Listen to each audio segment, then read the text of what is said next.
as well. I've got one other announcement. It's going to take us 4 or 5 minutes, actually, and it's an announcement that's 18 plus months in the making, over a year and a half in the making, as Pastor Rob was navigating how God was calling and discerning his gifts and skill sets in his own life, and as we as a church are always navigating what God may be up to as it pertains to us reaching the community that surrounds us, we've seen in the combination of those two things, God moving. We've then reached out to our district and our denomination and asked them if they've seen the same thing moving that we were discerning God to be moving. And the result of all of those conversations between God and Rob personally, with us as a church leadership collectively, and with us involved in our denomination here in the Twin Cities area and throughout Minnesota and South Dakota, what we've seen is God deciding it's time for a new church to be planted. Particularly a new church to be planted that will reach out particularly with means of compassion towards the homeless population in Anoka. It's a very non-traditional looking church with a very Jesus-centered heart for reaching the lost. And we're excited about the fact that Pastor Rob is going to be the one who will lead that church. That'll take place beginning in this summer, but I'm going to invite Pastor Rob to come join me. He's going to tell you a little bit about what that's looked like as God's been working in his heart as we in the district get ready to send Pastor Rob to do this great work. Thanks, Nate. Good morning, everyone. Morning. God has been speaking very clearly over the last, as Nate said, 18 plus months. It's been close to 2 years now since I first heard from God about what this looks like. And at that point, I was just joking with him this morning. He asked how I felt about this, and I said, it feels real now that we're saying things, and that because 2 years ago, as this started to happen, and as I started to have conversations with my wife and with Nate, it didn't seem realistic. It didn't seem like this was something that God would actually do. It felt like something that the Holy Spirit might be speaking to me and revealing things, but as time has gone on, God has continued to speak clearly and continued to give confirmations.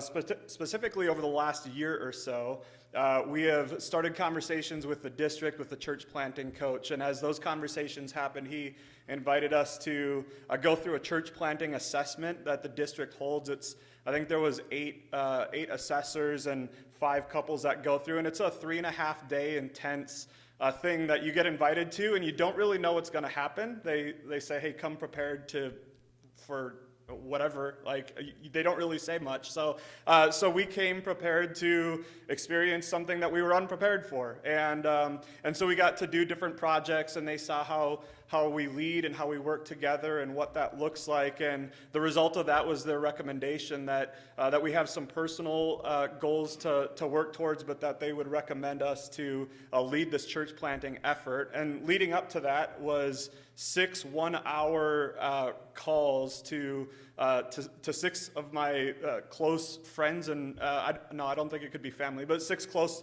friends or coworkers interviewed about integrity and attitude and skill set and that sort of thing. And so that was a process of understanding, okay, God might be calling us to do something, but do other people see the same thing? And we have received an overwhelming and resounding confirmation time and time again. We got to go on a basics training for a couple of days to understand and to start talking through values and that sort of thing. And outside of all those things, God has been opening an incredible amount of doors. There's a homeless shelter called Stepping Stone Emergency Housing.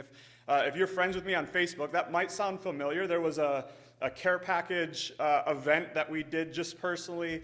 Through them, I became aware of the homeless shelter, and so we asked people to give supplies, and we were able to donate 75 care packages just loaded with a bunch of stuff. And that was an example of a confirmation that God said, hey, there is a need here, and people are willing to support. But that shelter as well has opened their doors for me to start leading Bible studies there, to begin to serve there and get to know residents. We got to lead a Christmas service for the residents there as well, just me personally. And so there's lots of doors opening and lots of ways that God is speaking clearly to us. And so we have lots of emotions. There's obvious excitement. There's nervousness about what that looks like, right? There's a lot of unknowns in that. And there's a grieving process as well for me personally of recognizing, been at Now Then for 5 years, with the way 2020 happened. There was a lot of last things that I was hoping I got to experience, like a mission trip, fall retreat, Thanksgiving cook-off, some of the events that we usually do that I didn't get to experience, and so understanding what this looks like for the next 5 months of how to still continue to pour into teens, but also be obedient to God. We're excited about that. I want to be clear that the burden that God has placed on our hearts for this, I would consider it would be disobedient for us not to do this. That's how strong of a conviction we have about this, and we are so excited about that. 2 weeks from this morning, you'll get to hear me preach and share the vision. There will be a slide that comes up. So that'll be the first opportunity for you to just hear more about what it is that God has been doing in our lives and what we believe God is doing through us and through the church plant. There will be a couple informational meetings for anybody to attend. That's to understand how you can partner with us, how you can send us off well. And then there's an interest meeting, and that'll be for people that are more focused on what it looks like to actually go with us. And one of the things I'm incredibly grateful for is the conversations with Pastor Nate and the board. They couldn't be healthier. The relationship, when he says we're sending them, they've opened their arms and said, if people want to go, they can go. If people want to give, they can give. And while that's not going to be the case for the majority of the people to come with us, there might be a call for some people recognizing, hey, I want to do this work alongside you. So excited to share the vision with you in a couple weeks. You can feel free to reach out to me and stop me in the hallway and ask questions between now and then, but that'll be the best way for you to hear more. I'm very grateful for you all, love you all, and appreciate the opportunity to share this with you. So. We're excited for Rob and Kelsey as they get ready to do that. You heard him say a phrase like, I'll be with you